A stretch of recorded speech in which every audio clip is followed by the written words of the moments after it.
on Saturday, February 4th,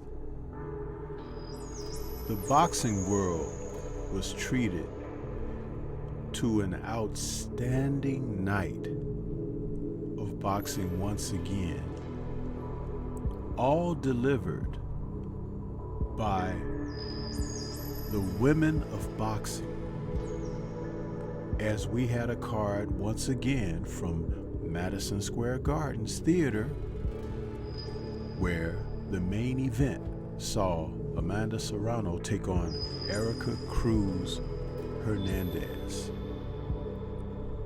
for the Undisputed featherweight title. These women put on such a great fight that it is going to be talked about for quite some time. And though the outcome be what it is, you will not be able to overlook what transpired on this historical night. So we are here to talk about it and more, and what may be on the horizon. What's next?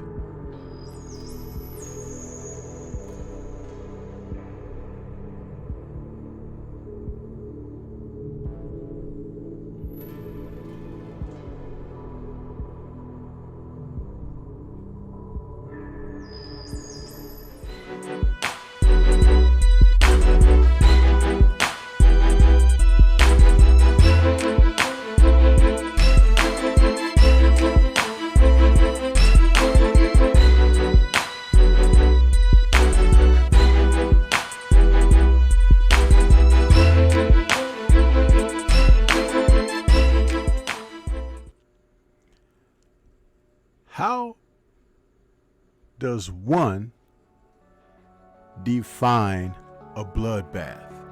How does one do that? How do you define a bloodbath? I'll tell you how. Have an undisputed fight between two of boxing's top fighters at featherweight in the women's division of boxing. Put that front and center, and you will be well on your way. For that's what we had Saturday night, February 4th, 2023, when Amanda Serrano took on Erica Cruz Hernandez. With all of their titles on the line, these two women battled like nobody's business.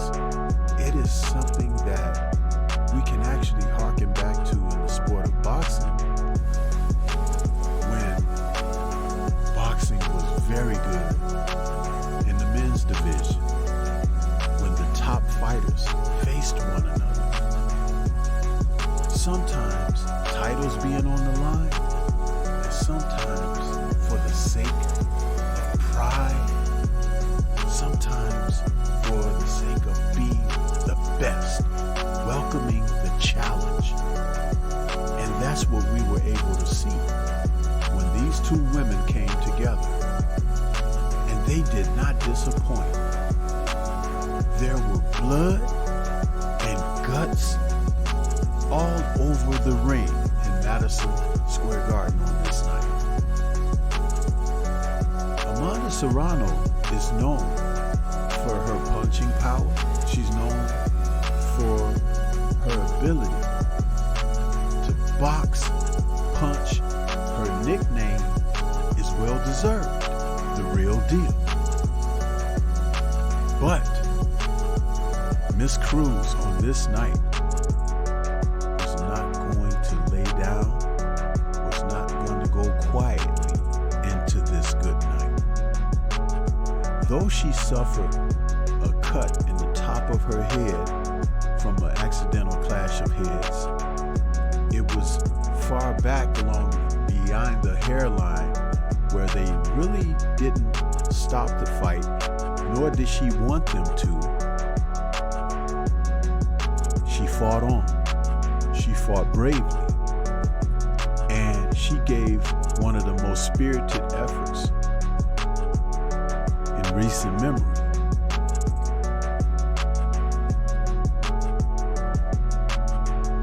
The consensus was going to be that Amanda Serrano could sort of pick her way, box, move, catch her from distance and mid-range. But for some reason, Miss Cruz Hernandez was able to draw Amanda in, and they fought toe-to-toe for the better part of their battle. And she gave as good as she got. Though victorious, Amanda Serrano left this fight battered and bruised because she was really in a fight. And yes, she did win. But this was not an easy go. Her battle against Katie Taylor wasn't as severely intense as what we saw this night. Nor were as many blows thrown. These women really set it off.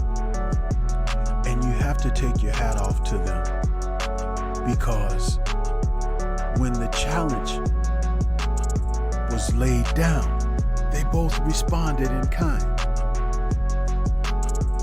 It wasn't until the later rounds, maybe rounds 8 or 9, when Amanda started to finally step on the outside and catch Erica with jabs from the southpaw position that she fights from, and extended punches.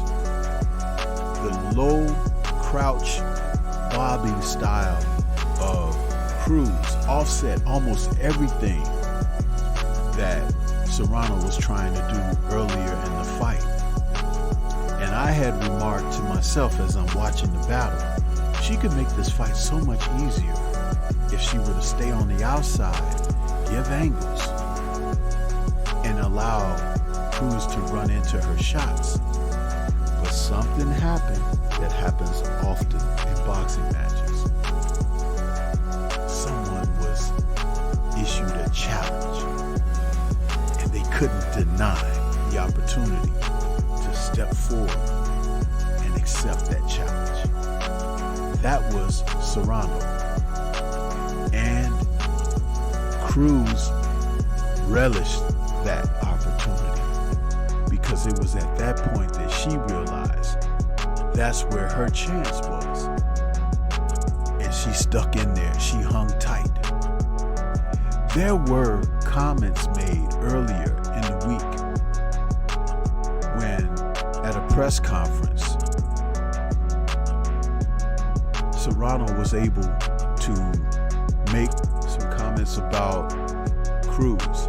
And she said, "I wanted to apologize to Erica Cruz for making her feel like we are overlooking her by the talks of a Katie Taylor rematch. We definitely aren't. She deserves respect. Hopefully, the professionals will step up and know how important this unification is to us and focus on this fight," said Serrano. And she followed that up moments later with a reply to Hall of Fame broadcaster Al Bernstein's praise of the tweet, adding, "You know how important it is to me to pay attention to details. I didn't want to bypass the fact that the media seems to be more focused on the Taylor rematch than this one. Erica is a warrior, and I will never overlook or underestimate her or anyone I fight."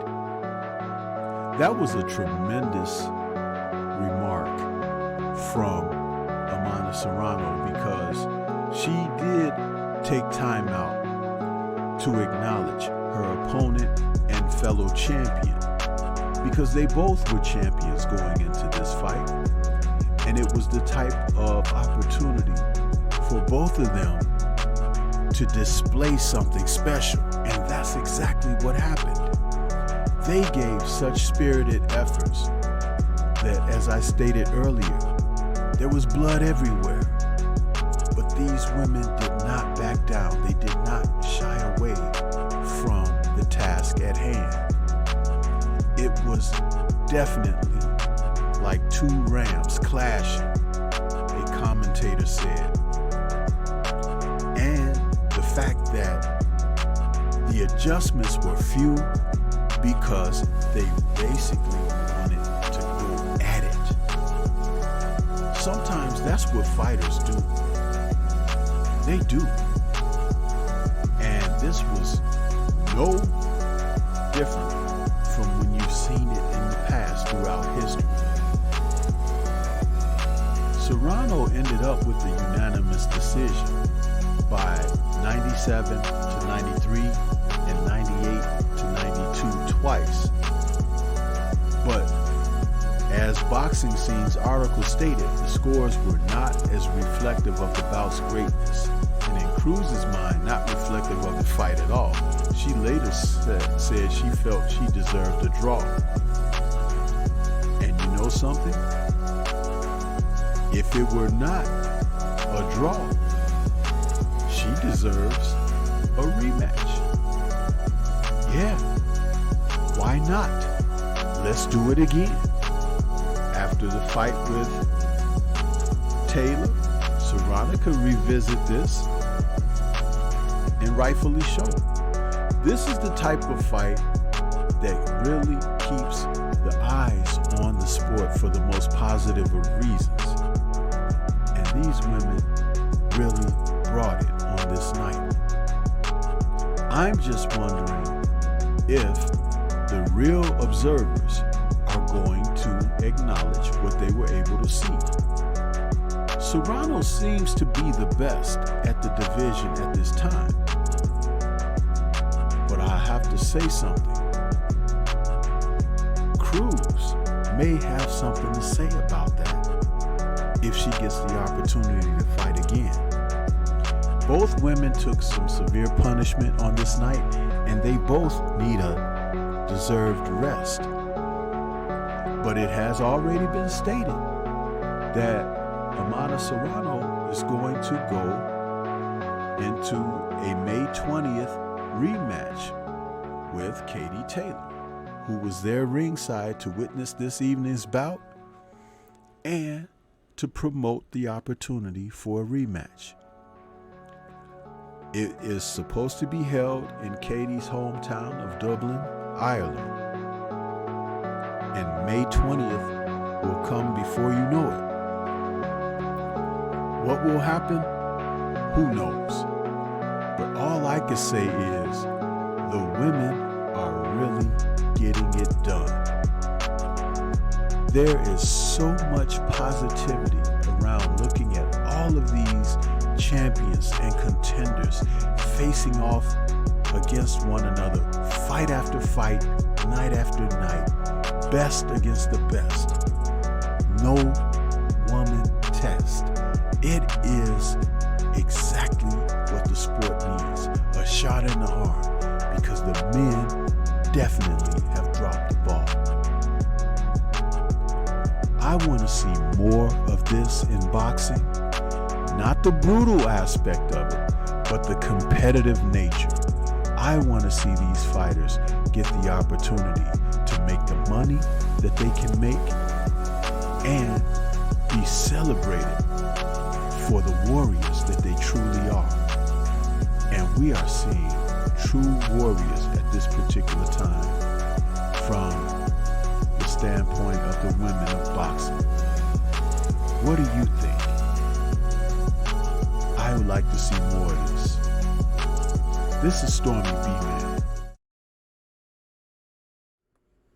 Shout out to the mighty LDBC and Liberated Perspective, a third eye view of the world. For more content such as this, please like, comment, subscribe, and share. Let me know what your thoughts are regarding these warriors and this particular fight. Peace to everyone out there, and everyone please remain safe.